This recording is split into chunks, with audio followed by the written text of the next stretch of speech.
Good morning. This is day 48 of Eastertide.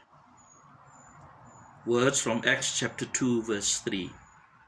The apostle saw what seems to be tongues of fire that separated and came to rest on each of them. On day 47, we explored the Pentecostal miracle of communication in which God's Spirit invites us. It is the invitation to speak of God's endless mercy and great goodness in the tongues of people around us, so that they may understand the good news.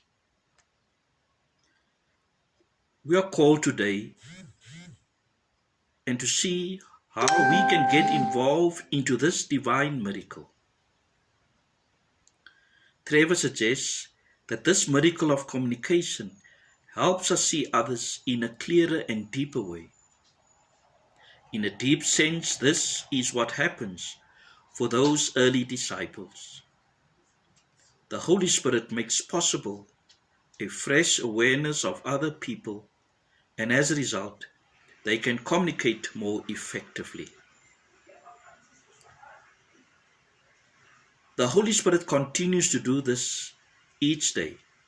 As John Taylor reminds us, the Holy Spirit is the invisible third party who stands between me and the other, making us mutually aware. When we become more aware of the person next to us, their joys and their sorrows, we are far more sensitive to how best to speak about God's good news. There can be no genuine mission and ministry without this eye-opening change, made possible by the Spirit.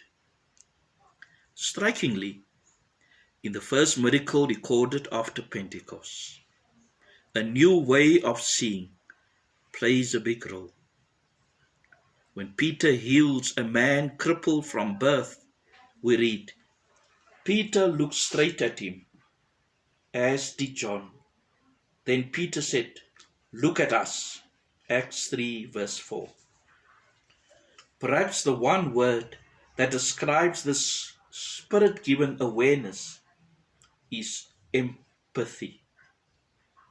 There is a great need for empathy today. Our children need more than only to be brought up. They long to be seen by their parents. Our elderly need more than a cup of tea. They need to be recognized in their uniqueness. Our unbelieving friends need more than for us to share the good news with them. They long to be accepted and valued for who they are. As we grow in empathy towards others, we find that we are better and able to communicate with them. Indeed, we begin to speak in a tongue of those around us, no matter how different they might be.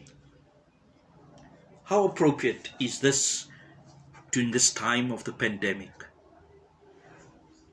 particularly for those who've been infected and affected by the virus, and those who suffered loss of loved ones. Let us ask God's Spirit to help us truly to see those around us as we enter this new day. God bless.